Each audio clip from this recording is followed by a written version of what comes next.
당신의 계산은 맞습니다. 그런데 당신의 물리는 끔찍하군요. 1927년 브뤼셀에서 20세기 최고의 과학자로 불리던 아인슈타인이 검은 사제복을 입은 한 남자에게 건넸다는 말입니다. 그 신부가 손에 들고 있던 종이에는 우주가 지금 이 순간에도 부풀고 있다는 계산이 적혀 있었습니다.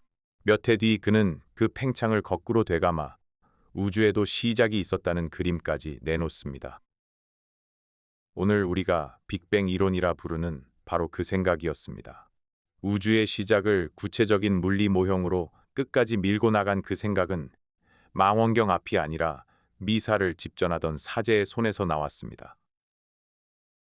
우리는 보통 과학과 종교를 한쪽이 이기면 다른 쪽이 지는 싸움으로 배웁니다. 지동설을 주장하다 재판정에 선 갈릴레오, 100년 넘게 이어진 진화론 논쟁처럼 교과서에 남은 장면들은 대개 그런 모습이었습니다. 그래서 우리 머릿속에는 실험실과 성당이 서로 등을 돌린 채 서 있는 그림이 자연스럽게 자리를 잡았습니다. 한쪽이 한 걸음 나아가면 다른 쪽은 반드시 한 걸음 물러나야 하는 승패가 갈리는 경기처럼 말입니다. 그런데 현대 우주론이 시작된 바로 그 자리에는 이런 구도로는 도무지 설명되지 않는 사람이 한 명 서 있습니다. 자기 이름이 붙었어야 할 법칙을 다른 사람에게 내주고도 끝내 항의하지 않았습니다.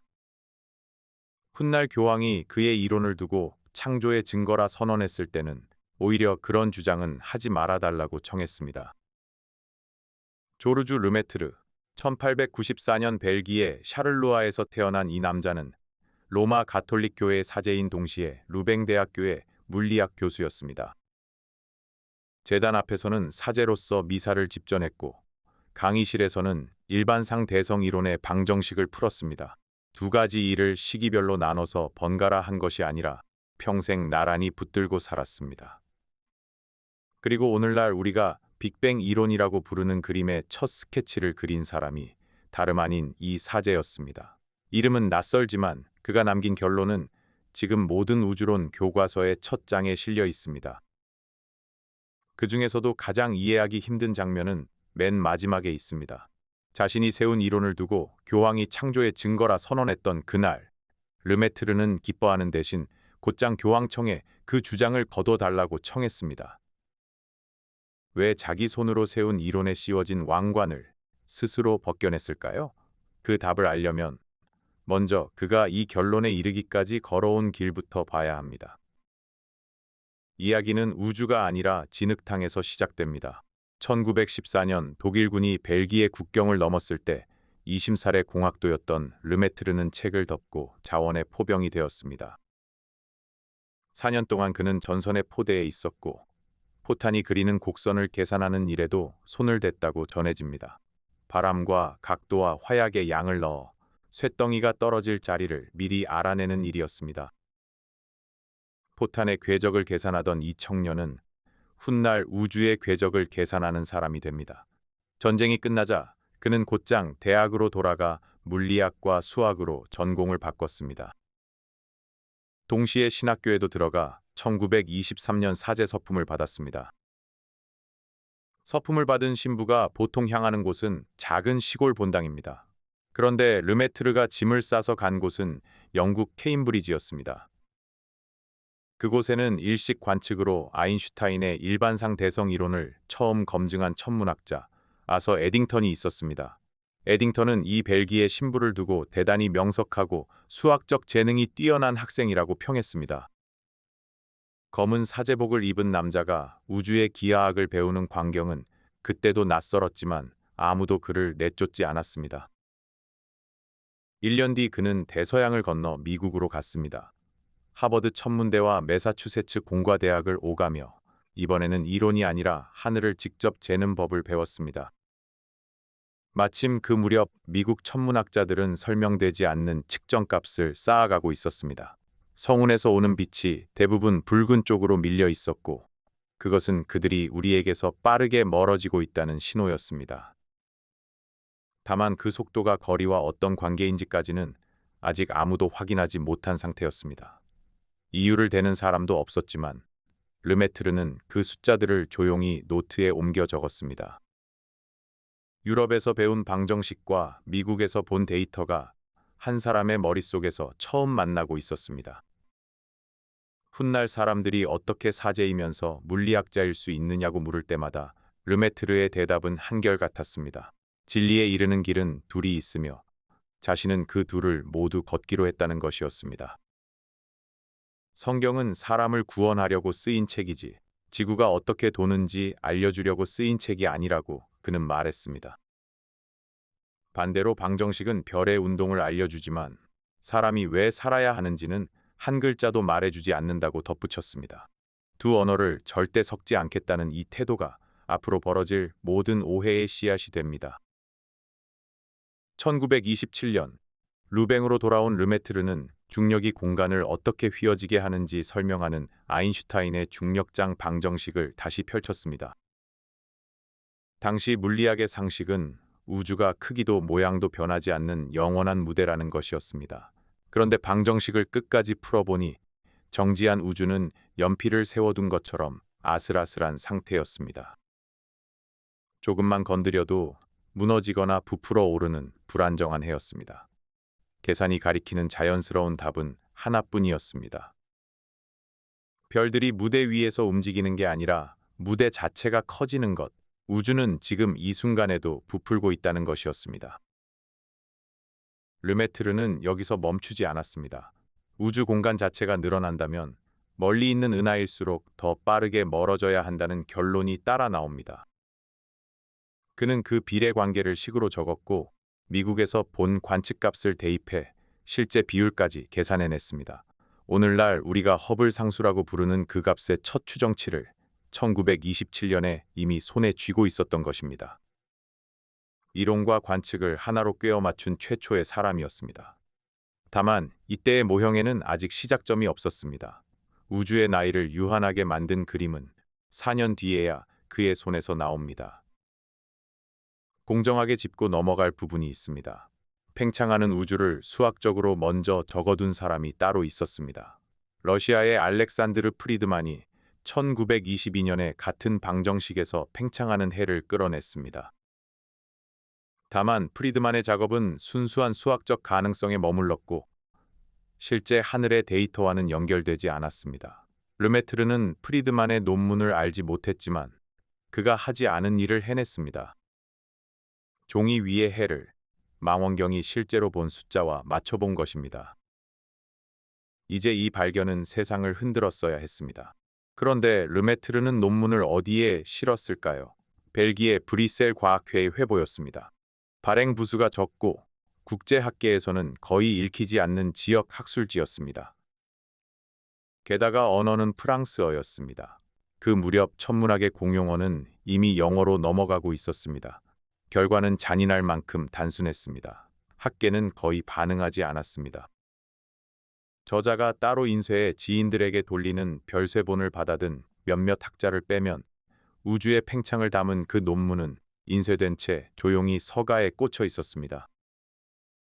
2년 뒤인 1929년 미국의 에드윈 허블이 윌슨산 천문대의 관측 결과를 발표합니다. 은하까지의 거리와 멀어지는 속도가 비례한다는 르메트르가 이미 적어둔 바로 그 관계였습니다. 허블에게는 자신이 직접 측정한 거리 자료가 있었고 무엇보다 그의 논문은 영어였으며 미국 국립과학원 회보에 실렸습니다. 학계는 즉시 반응했고 그 관계에는 허블의 이름이 붙었습니다. 우리가 지금도 부르는 허블의 법칙입니다. 먼저 도착한 사람은 이름을 잃었고 나중에 도착한 사람이 문패를 달았습니다. 여기서 대부분의 이야기는 억울한 천재의 서사로 흘러갑니다. 실제로 오랫동안 사람들은 누군가 르메트르의 논문을 영어로 옮기면서 핵심 대목을 잘라냈다고 의심했습니다.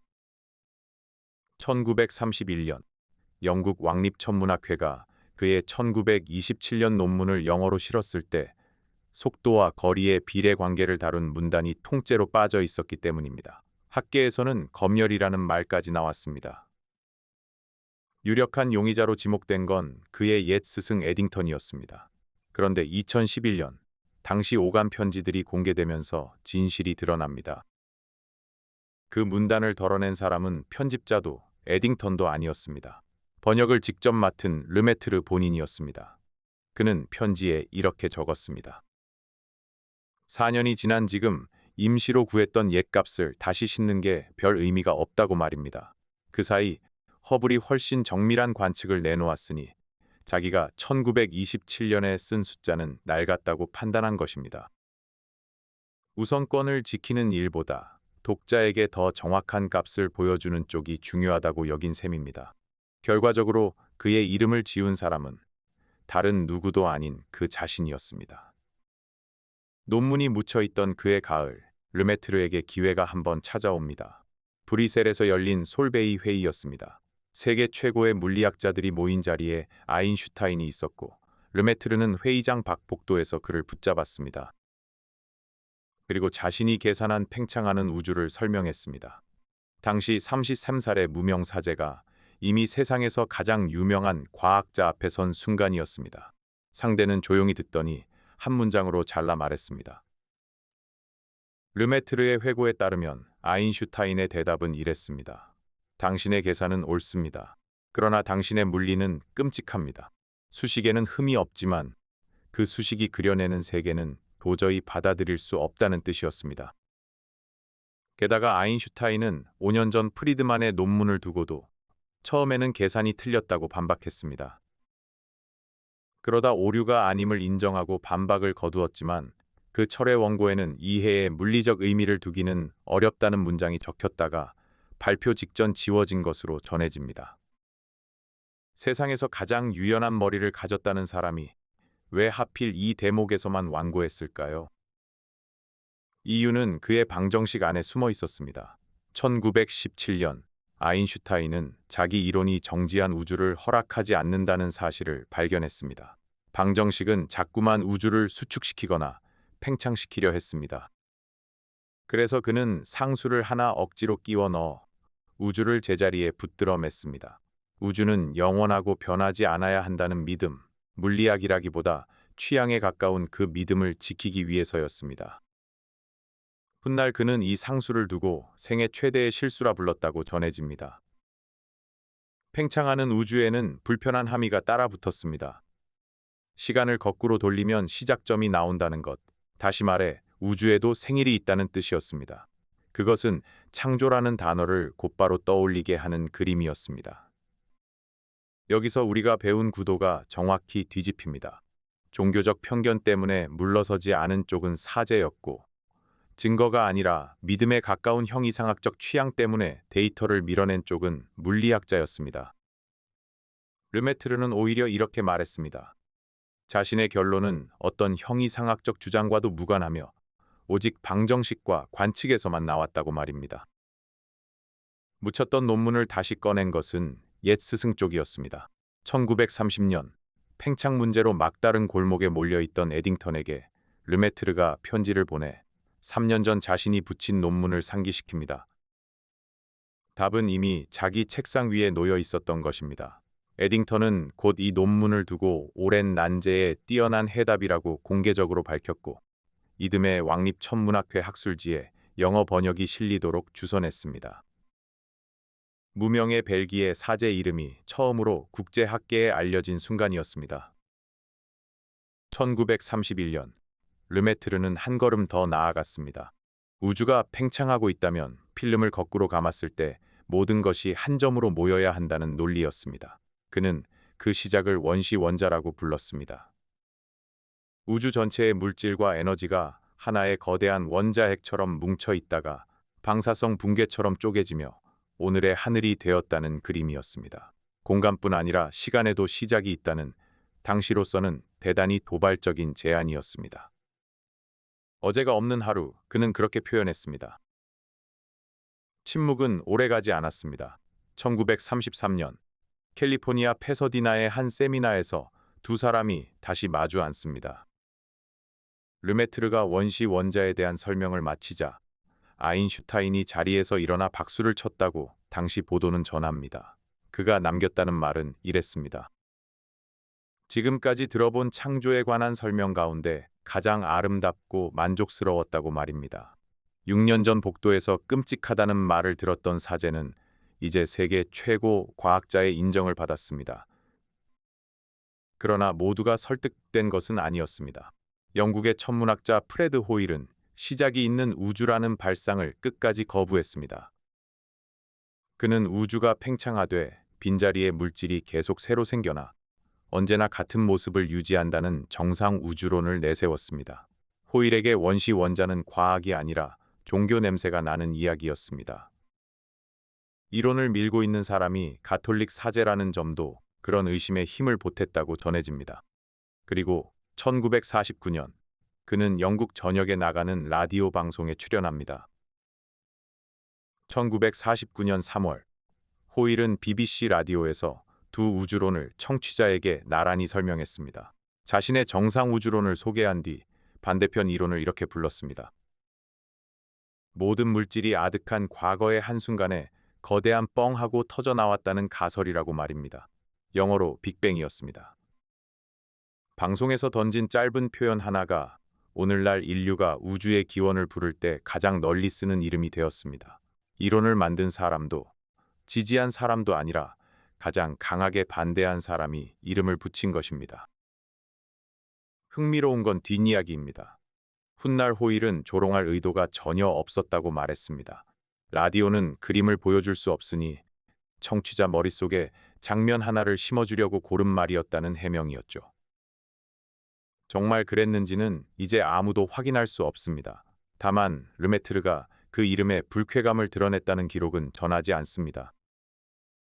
그는 자기 이론을 끝까지 원시 원자라 불렀지만 적이 붙여준 이름표를 두고 굳이 싸우지도 않았습니다.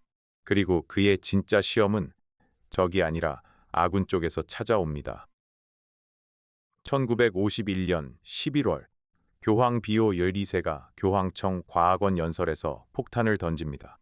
현대 과학이 밝혀낸 우주의 시작이 곧 창세기가 말한 창조의 순간을 입증한다는 선언이었습니다. 빅뱅 이론이 신의 존재를 과학적으로 뒷받침한다는 뜻이었죠. 가톨릭 사제이자 이 이론의 창시자였던 르메트르에게는 세상에서 가장 강력한 원군이 생긴 순간이었습니다. 교회의 최고 수장이 직접 나서서 그의 이론편을 들어준 것입니다. 그런데 르메트르의 반응은 아무도 예상하지 못한 것이었습니다. 그는 기뻐하지 않았습니다. 오히려 크게 당황했고 곧바로 움직였습니다. 교황청 과학원의 동료와 교황의 과학 자문을 통해 앞으로 그런 논증은 하지 말아달라고 정중히 요청했습니다.